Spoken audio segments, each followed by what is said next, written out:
Hello, and welcome back to Where There's a Will, There's a Burnden Way for episode 8. My name is Will Jones. I hope you've all had a good week, as always. It's certainly been a good one for me personally, and for all Bolton fans alike, I'm sure. Given the results this week, all of which is to come very shortly. Well, what's been happening this week? So, Monday saw Boris Johnson set out his roadmap to the country for coming out of lockdown progressively over the next few months. Besides being able to see relatives again and the pubs reopening, the one date we were all looking for, of course, was the date for which fans could return to grounds in safety. It's set to be the 17th of May, so whilst it won't allow us to see any part of the final stages of the League 2 season in person, it will allow us to, of course, should we get there, make the trip to the capital, and namely Wembley, as I say, should we make it to the playoff final on the weekend between the 29th and the 31st of May, which is actually becoming more and more of a reality by the day at the moment. So that's certainly one for the diary. Anyway, Tuesday was then, of course, match day at home to Scunthorpe, an opposition I was a little wary of. I didn't want to get too carried away after our recent run of good form, but it seems I had nothing to worry about. Bolton wrapped up a comfortable 2-0 win against the Iron, goals from Owen Doyle and skipper Anthony Sarcevic on his return to the side. It was also Doyle's 12th goal of the season, a club record which is almost done for 20 years, as he equalled Michael Ricketts' tally from, I think it was the 2001-2002 season. So great stuff from Doyle and from the side on the whole, really.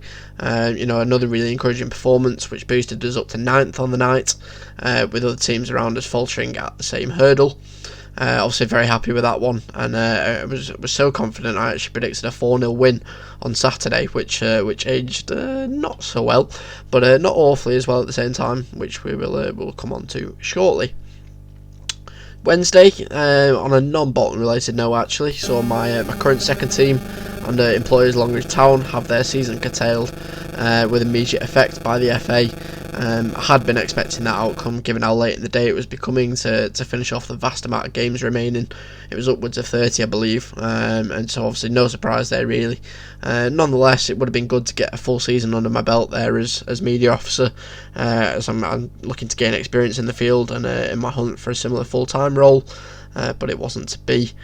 No doubt I'll be staying on there for another season, assuming that's assuming they'll have me.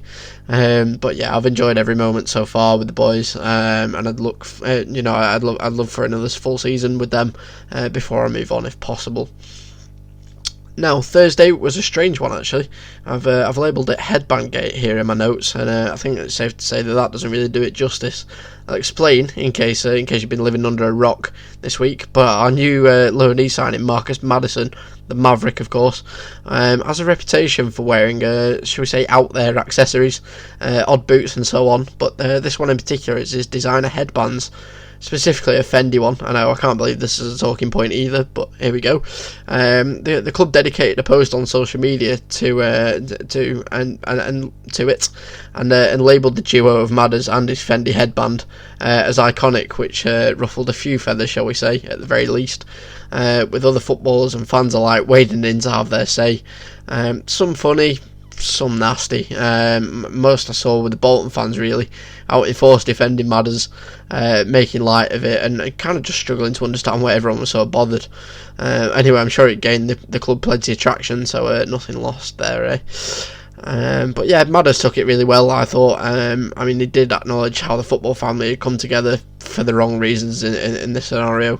He was obviously well aware of the masses of unnecessary abuse he'd received over the course of the day over something that's just nothing really. It's not on, obviously, although I think Madders won't mind. He's the type of player to thrive off that kind of thing, so yeah, I was kind of just looking forward to seeing how we'd react and play on Saturday against Barrow, having only featured in the final few moments against Scunthorpe on Tuesday off the back of that. It also looked as if Ricardo Santos could be imminently signing a new deal, according to Mark Owls on Thursday. So further exciting news there for Wanderers on that front too. He's been a brick wall for us at the back since we found form, featuring in the team of the week almost every week. He has to be one of the league's best players, if I'm honest. We're lucky to have him, and I'd be delighted if he chooses to stay with us for a bit longer. So Friday then brought us footage from the club from training in preparation for the Barrow game.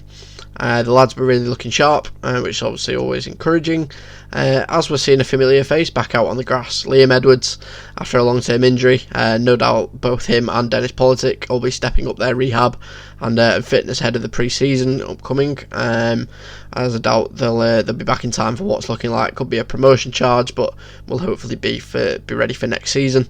Obviously all the best to both those lads with their recovery, and I hope to see them back inside soon, but of course when they're good and ready.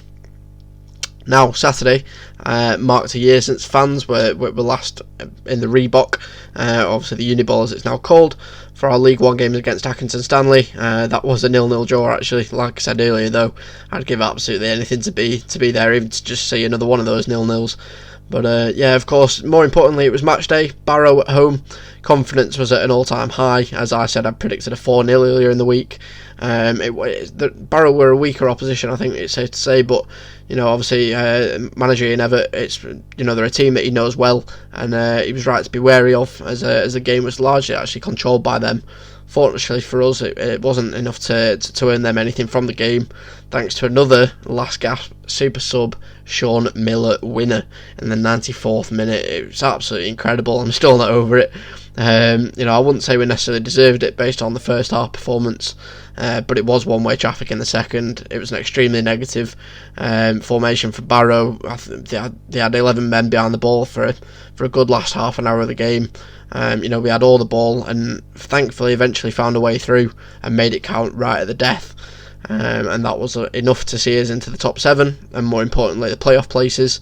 Granted, teams below have had games in hand and still do, but we'll enjoy it whilst it lasts. I had a few drinks to celebrate that one last night too, and I was delighted to see that the League 2 account on Twitter had actually answered my request to see the updated league table and actually quote tweeted me with the sat pretty in 7th.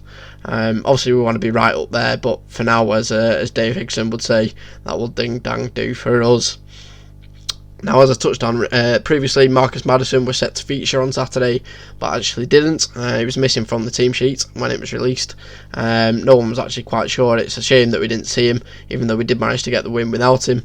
It would have been good to see how keen he was to prove the haters wrong, but we believe he was out through illness, non-COVID related, so he should be back this week. Here's hoping anyway. So best of luck with Madders. Get well soon. Hopefully it's nothing too serious. But yeah, we'll look forward quickly to the week of football ahead, with Oldham and Bradford to come. 2 more tough games, more so against Bradford, with them similarly on a promotion charge, so that'll be a tasty affair, I'm sure, as it always has been against Bradford of late. So we'll see how that goes and discuss it as always in the next episode. So I think that's enough waffle from me for another week. Obviously you can follow WTAWTABW and L1J everywhere and on social media for content-based queries.